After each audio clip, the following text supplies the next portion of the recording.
Olá, alunos do quinto ano. Aqui é o professor Adriano. Estamos aqui mais uma vez reunidos, né, nessa nossa videoaula para conversar um pouquinho com vocês a respeito do nosso novo bloco de estudo de matemática, que é o nosso bloco 13. Então, nós estamos no quinto ano do ensino fundamental, né, na Escola Municipal de Tempo Integral Antônio Bem-vindo da Luz. Eu sou o professor Adriano e ministro da disciplina de matemática na turma do quinto ano.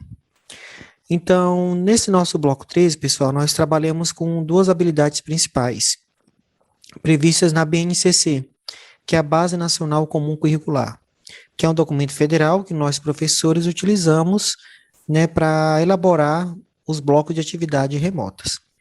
Então, nesse nosso bloco 13, a gente colocou aqui, né, duas habilidades para trabalharmos nesse bloco de estudos, que foi a habilidade 07, onde nós vamos aqui começar os estudos, né, e aprofundar os estudos a respeito dos números decimais, que são os números que possuem uma parte inteira e uma parte decimal, né, separado por vírgula, e a habilidade 24, que é uma habilidade que nos acompanha desde o nosso primeiro bloco de estudo, que espera-se que vocês, ao terminarem o quinto ano do ensino fundamental, né, sejam capazes de ler e interpretar tabelas e gráficos diversos.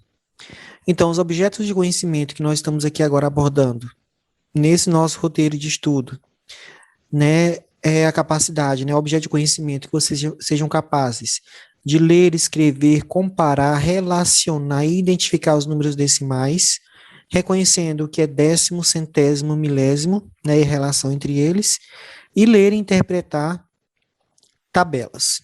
Nessa nossa atividade, a gente colocou apenas isso, a leitura e interpretação de tabelas. A gente não colocou inserir nenhum gráfico aqui no bloco 13 de matemática. Então, o que são os números decimais? Os números decimais, né, eles possuem uma característica específica, né, pessoal? Eles possuem uma parte inteira e uma parte decimal, né, que é uma parte quebrada, né, ou fracionada. Uma das principais características pessoais dos números decimais é que eles são separados por vírgula. Então, toda vez que a gente observa um número que tem uma vírgula, né, entre eles, aquele número é um número decimal. Então, a vírgula no número decimal é o que separa a parte inteira da parte decimal. Então, à esquerda da vírgula, nós temos a parte inteira, né, e à direita da vírgula, nós temos a parte fracionada, né, ou a parte quebrada do número. Nesses exemplos aqui, por exemplo, nós temos o número 1,23. Então, aqui a vírgula está nesse ponto, ó, nós temos aqui que o número 1, né, está à esquerda da vírgula, é o nosso número inteiro, e o número 27 aqui, que está à direita, é a nossa parte decimal, né, ou a parte quebrada do número. Aqui no número 0,09, nós não temos, né, nenhum número significativo na parte inteira, mas temos aqui o número 9 na parte decimal. No número 45,67, então à esquerda da vírgula, nós temos o número 45, né, aqui o que está antes da vírgula é a nossa parte inteira, e nós temos aqui o 67, né, 67, que é a nossa parte decimal. No número 135,789, a vírgula está aqui no número, né, à esquerda do número é a parte inteira, então nós temos o número 135, e à direita no número, nós temos o número 789, que nesse caso aqui é a nossa parte decimal. Os números decimais, pessoal, eles podem ser representados de duas maneiras. Na forma de número decimal, né, que são os números com vírgula, como a gente acabou de ver agora, ou através de frações decimais. Ambas as partes, pessoal, elas podem ser representadas, né, de formas diferentes, mas representa o mesmo número em si, tá bom? Então, o que é uma fração decimal? Uma fração decimal, né, é toda fração cujo denominador, que igual a gente já aprendeu, é o número de baixo, aparece o número 10 ou as suas potências, que são 10, 100 ou 1000. Então, toda fração aonde tem um 10 ou os seus números, né, que representam a sua potência, né, essa fração é uma fração decimal. Então, numa fração decimal, não pode aparecer, por exemplo, 20, 200, 350, porque esse número, os denominadores não são formados, né, por potências de 10. Como é que nós fazemos a leitura de um número decimal? Né? Então, o processo é bastante simples. Primeiro, nós lemos os números inteiros, né, que são os números que ficam antes da vírgula, e depois nós lemos a parte decimal, né, que são os números que ficam após da vírgula. Os números, pessoal, que ficam após da vírgula, eles recebem, assim, alguns nomes especiais.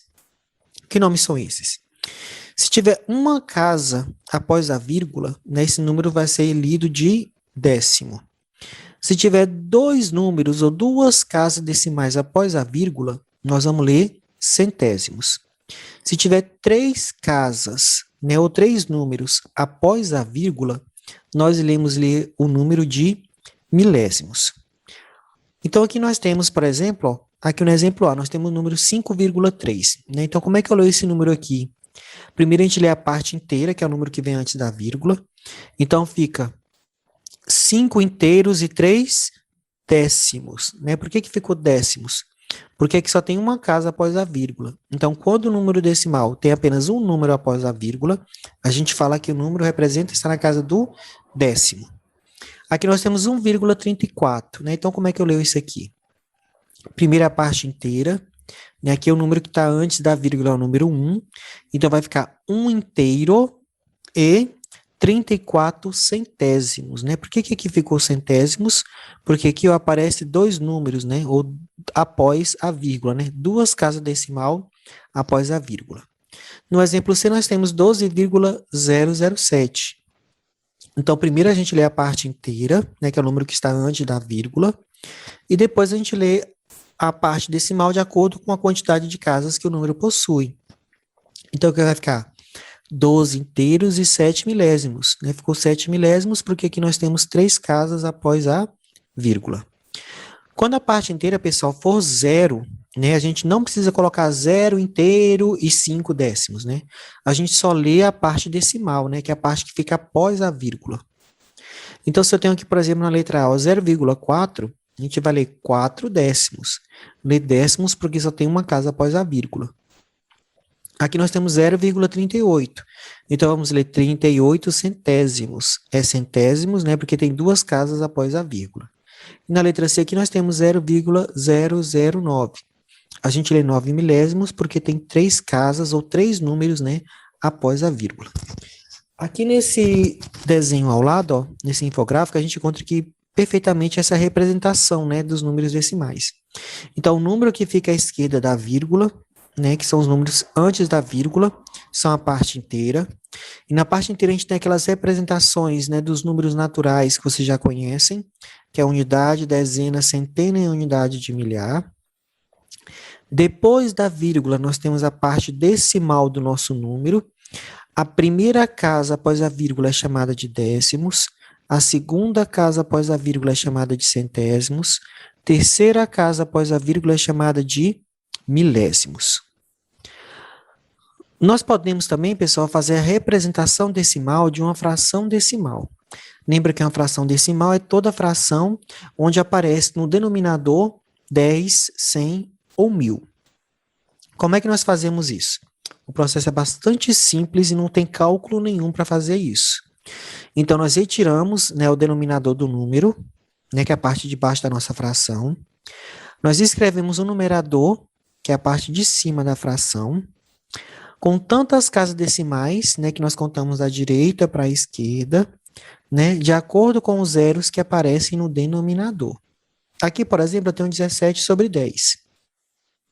Então, eu repito o denominador, né, que é 1,17, desculpa. E conto a vírgula da direita para a esquerda, ó. A vírgula está aqui no final.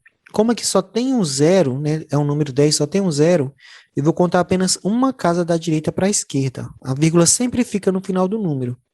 Voltei em uma casa, então a vírgula aqui vai ficar entre o número 1 e o número 7. Na letra B, nós temos o exemplo 296 centésimos, né? Que aqui é centésimos porque tem um 100 aqui debaixo do número. Então, eu repito o número de cima, né? O numerador, que é 296.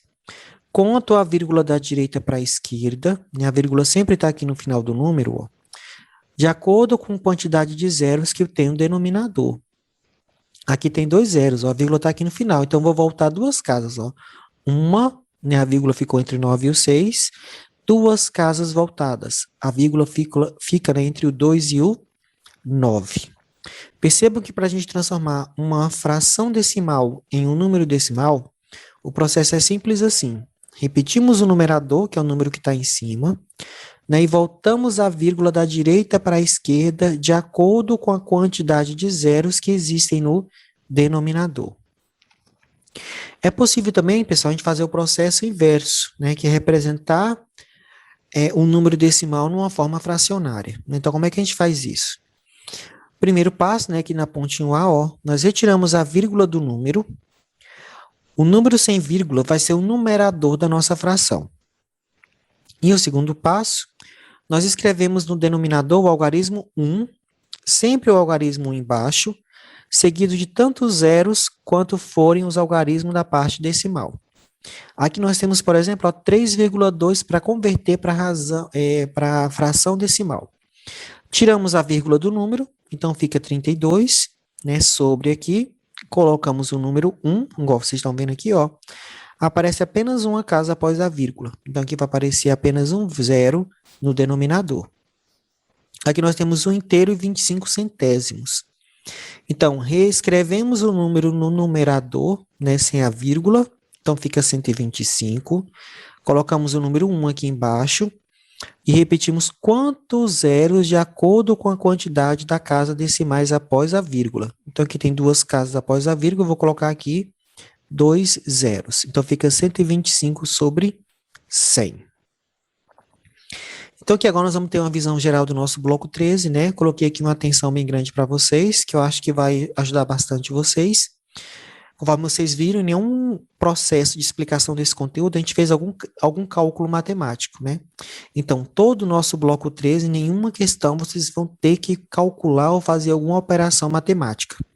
Todas as questões serão de leitura e interpretação dos números e dos valores que tem no nosso bloco, no nosso roteiro de atividade.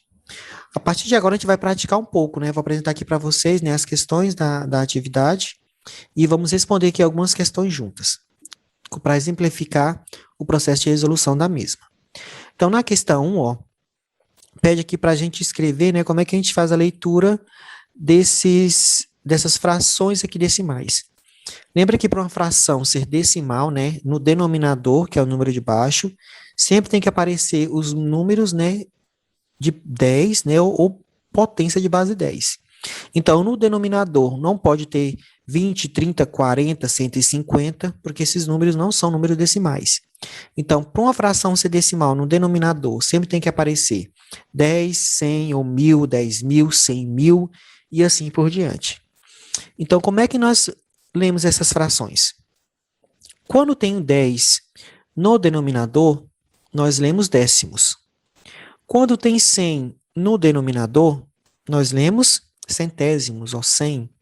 E quando tem 1000 no denominador, a gente lê milésimos. Então, 5 sobre 10, né, para a gente responder isso aqui, como é que seria a escrita? Seria, então, 5 décimos. É décimos porque o denominador é 10. Na letra D, nós temos 58 sobre 1000. Então, a escrita será 58 milésimos. Será 58 milésimos, porque no denominador é 1000. Então, vamos só prestar atenção aqui para nós aprendermos isso aqui, como é que vocês responderão a questão 1. Quando aparece 10 no denominador, nós lemos décimos. Quando aparece 100 no nosso denominador, nós lemos ou escrevemos, né, centésimos. E quando aparece 1000 no nosso denominador, nós lemos e escrevemos milésimo. Cálculo na questão 1, nenhum. Na questão 2, pede para a gente usar algarismos e escrever esses números aqui, né? A escrita desses números, a leitura deles na forma decimal. Então, lembra o seguinte, ó. Para o número ser decimal, no denominador sempre tem que aparecer 10 ou potências de 10. Então, são 10, 100, 1000, 100.000, 10.000 e assim por diante. Aqui nós temos 7 décimos. Então, o número que a gente lê sempre fica em cima, né? Que no caso aqui é 7. Décimos, ó. Décimos, ó, 10, né? Décimos não lembra o número 10. Então, se é décimos, aqui vai ficar o número 10 embaixo. 8 milésimos. Então, escrevemos o número em cima aqui, que é 8, ó, milésimos, 1000. Então, aqui embaixo vai ser 1000. 43 centésimos. Escrevemos o número em cima, né? 43, ó. Centésimos, não lembra 100, né? Escrevemos o 100 aqui embaixo. Na questão 3, vocês irão observar esse número aqui, que é 3 inteiros, 725 milésimos, né? Porque tem 3 casas após a vírgula, e vão responder, né? Quantos algarismos na parte inteira desse número? Lembra que a parte inteira são os números que vêm antes da vírgula, né? A vírgula está aqui, então o número que vem aqui, né, nessa aqui está marcado, são os números que estão na parte inteira. Então, quantos algarismos? Pessoal, algarismos são os números, tá bom? Por exemplo, o número 13 inteiros, 725 milésimos, a gente pode perceber quantos números tem aqui, ó. 1, 2, 3, 4, 5. Então, esse número aqui no geral, ó, é formado por 5 algarismos. Então, algarismo nada mais é do que os números, a quantidade de números que o próprio número possui, tá bom? Aqui na questão 4, ó, pede para a gente escrever como é que é lido os números decimais. Então, nós temos 1,4. Lembra que primeiro a gente lê a parte inteira e depois nós lemos a parte decimal. Sempre seguida a parte inteira do nome inteiro, né? Então, 1,4 a gente lê 1 inteiro e 4 décimos. É 4 décimos porque aqui após a vírgula tem apenas uma casa decimal. Se tiver 2 casas decimal, a gente lê centésimo. Se tiver 3 casas decimal, a gente lê milésimos.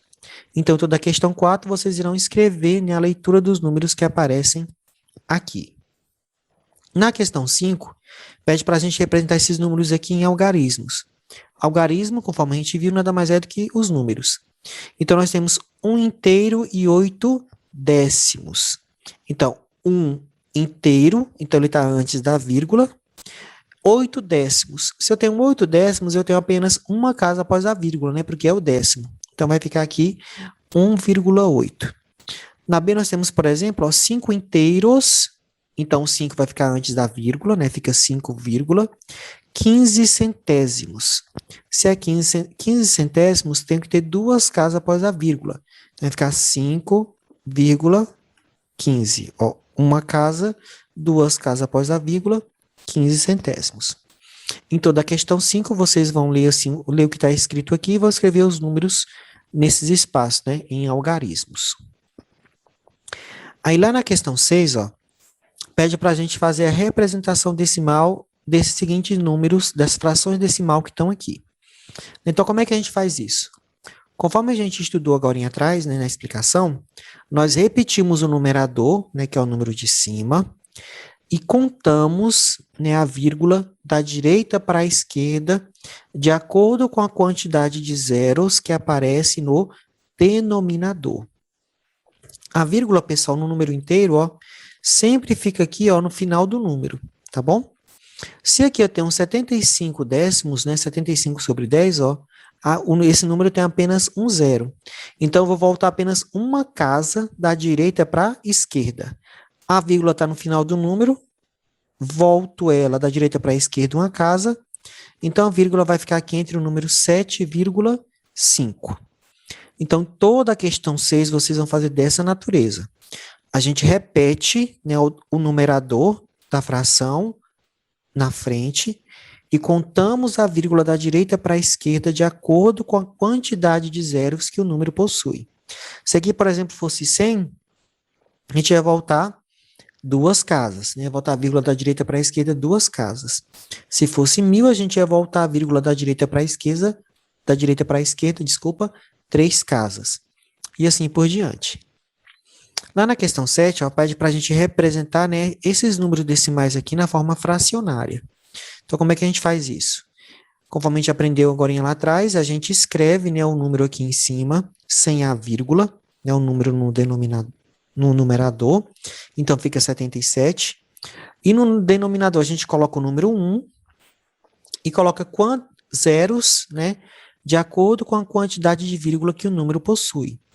Então, 7,7, né, 7 inteiros e 7 décimos, tem apenas uma casa após a vírgula. Então, vou colocar aqui no denominador apenas um zero.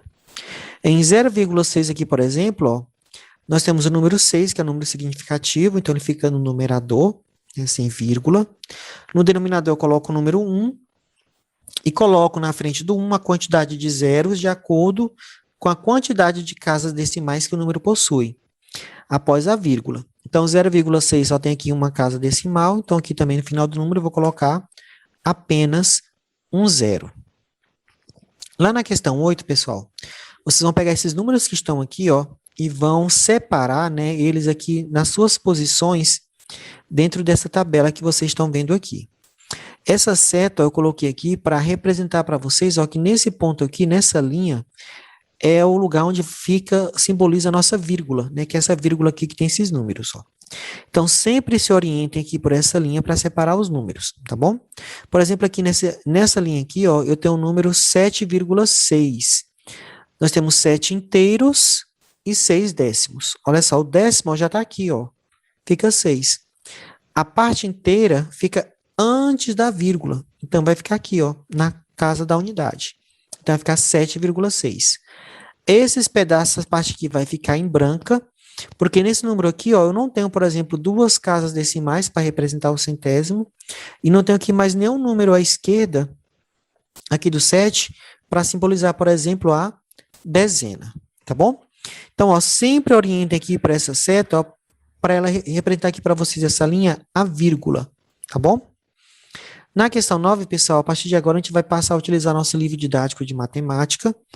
Então, na questão 9, utilizando o livro didático que vocês possuem em casa, na página 82, vocês irão responder as questões 32 e 33.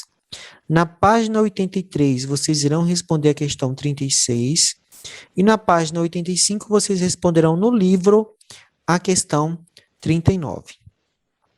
Daqui a alguns meses, nós vamos marcar uma data para vocês devolverem o livro para a gente corrigir essas questões, tá bom? Na questão 10, nós temos uma questão de leitura e interpretação de tabela, né? Uma questão bastante simples. Vocês lendo o enunciado, né, e lendo as questões, vocês conseguirão responder essa atividade, né, essa questão aqui 10, sem nenhum problema ou dificuldade. Então, pessoal, esse é o nosso bloco 13 de estudo, né? Conforme aqui a gente comentou, ele não possui cálculo matemático nenhum. A sugestão que eu dou para vocês é: assistam a videoaula, respondam questão por questão, né? Assistiu a explicação da primeira questão? Pausa o vídeo, responde. Assistiu a explicação da segunda questão? Pause o vídeo e responda a sua atividade. Desse jeito, vocês responderão a atividade, né, sem nenhuma dificuldade, né, e conseguirão realmente colocar em prática o conteúdo desse roteiro de estudo. Muito obrigado por ter me ouvido até aqui e até a nossa próxima videoaula no nosso bloco 14. Um abraço para todos vocês.